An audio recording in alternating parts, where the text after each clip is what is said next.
Ini mas danga scout. Takanangwa since ndimuroi. Takaenda ku test. Ndikubatsire mutendeke. Uyu mukomana je pakaitwa noise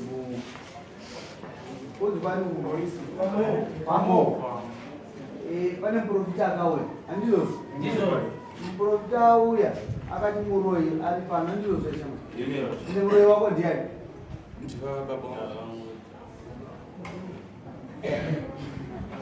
napedza this is the summary inyaya tikaiti vafambe andizvo makafambe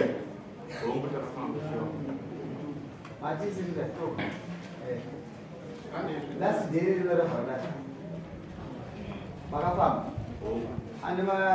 ane results ndiani verengai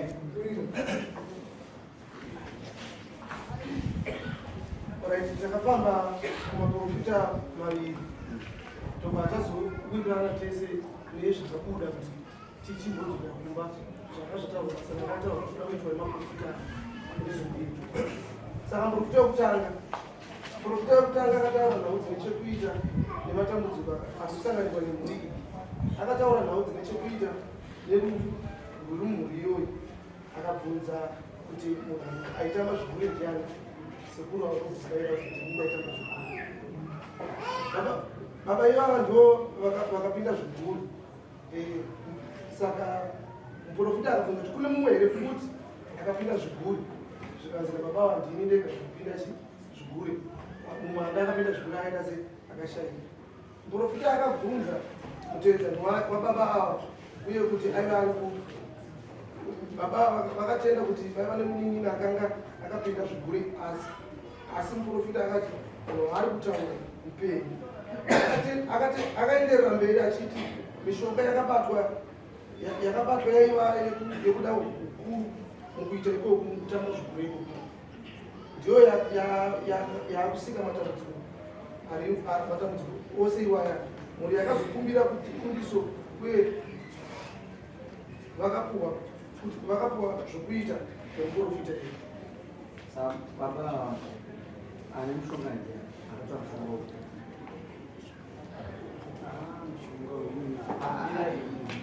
muprofita ndikuda zvakanyorwa nawo muprofita akati chii akapiwa mushonga wokuru baba ipapo muprofita akapanzvenga akangopera ipapo kutaura kuti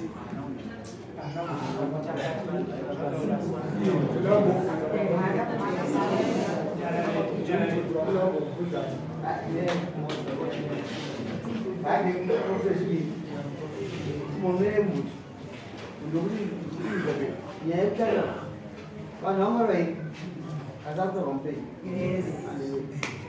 kwamuteerera kanyaya dzivere muprofita wechipiri chakatiti tichingosvika tichingopfugama ndobva angorongedzera baba akati baba mukuchengetere ngozi baba wabva vanapakanyara zvikanzi kuona mumhuri menyu mune mashakabvu vaiti akashayika uyu anosiyira mumwe zvaanosiyira munhu iyeye anosara aine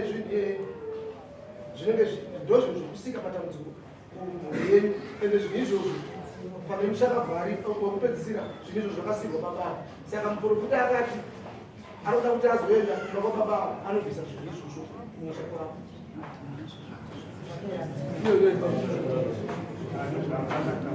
ndozvaakataura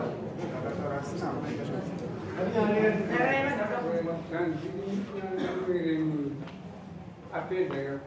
kuprofita akataura mataura kumafei akazowe makazoita sei wakaenda vamasikana vakaenda asaura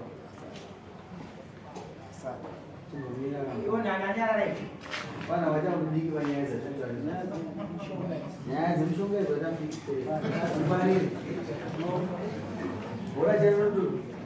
kutika muchinokuwara ichubu iwe rinogona kutadza ndataurawo nguru nyaya yekuti zvimwe zvino hauzizi mafambisirwo acho ichiri kuchipa makamarese akavachiiswa ini zvokuti uroiganda kana zvichidai handii kuzvitaura zvakuda musarudzo ndizvo kudai zvangunongedzera kuna baba ana baba vemhuri andizvozvo ende munogadzisa mhuri tete mazvinzwisa pane pamunopokana napo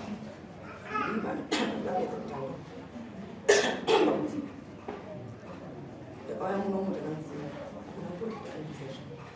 você vai ter que ter sim para dizer que não está bem assim. Agora o mensagem que eu vou botar é que tema. Se a gente está falando sobre o tema, banana tema na aluzosha leo na euro ada kumasikira bado naona ndo uraenda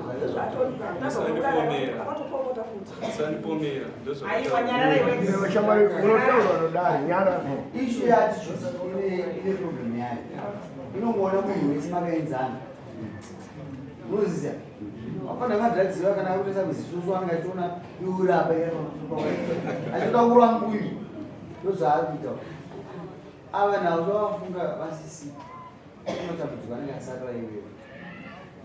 wakakura musoro stereki mwana ane zvaanoita kosha kwechikoro kuakanaaa usangwani stereki mubana mwana haape vanhu zvipo zvese kana uchifamba muinga nekufamba wakatarisa apa ange zvidoita kuru inenge anditi mwana akarova baba vake achitanga zuva maningi oke akazofa iye akakangana akabva zoro mwana wake akabva kurawo baba uye akafaonowe akati iwe muzukuru baba wako angambono enda kunokurowawo uchangohofu zvataurana navo kana vaperesa kuni baba iwo ndioneke wakunongedzera ukona bvunzira muzarikaita jeri kushaka kwezvinonzi muroya makasanirei musinaupenyu wavangoisa pamuti izvozvo chinhu chiripo pawewe wakashandizwa ava ndibaba mudike katobanguru banguru ndibaba unenge wakudzoka manje chitira kutaura language maissues emumusha agara ari alright nazvito zvataurwa adhara muri pataidhozi kuti kana zvataurwa tisiyaiwo andikukunakai kazinasina profita ndikuzadzisa chiprofita tataura tisiyawo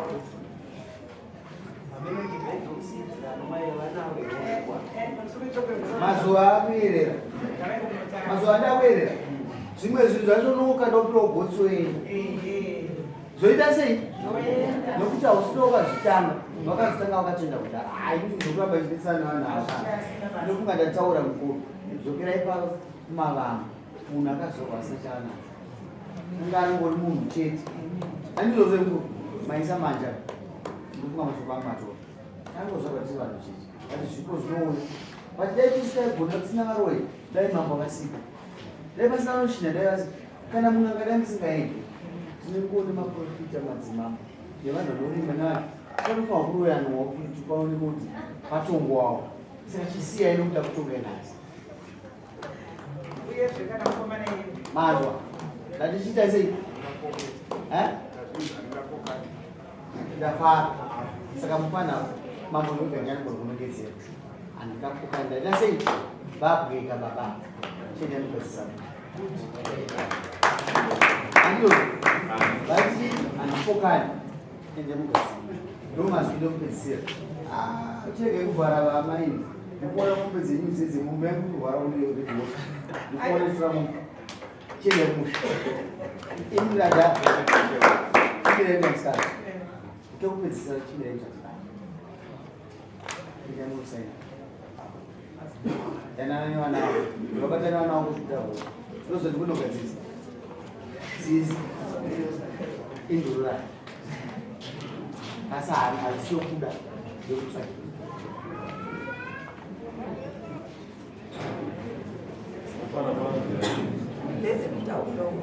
Hayi wazinzwa. Amene luza munga mambo. Ndazizwa kuti tema kandipombera ndakaenda kundakanoona mapolisa makandimura wani. Kuimba ndimakandipombera wani. Yo wantinyala vashama nyaya yapera. Kana nyaya yapera ndiregerere ndiri mwana mudiki Yemba. Unokuta chiri Madison Francisco. andine chandichafuta hapana ndachabata pamasha Waregeza. ndakaregedza zvese sure.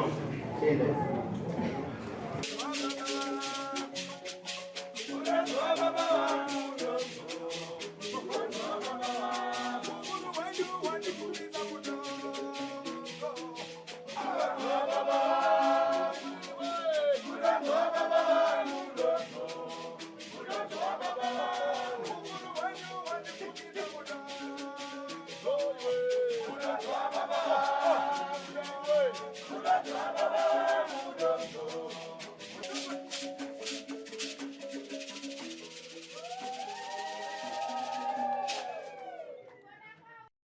For these and more stories, tune in to Zim News Beat TV with Robert Tafumani.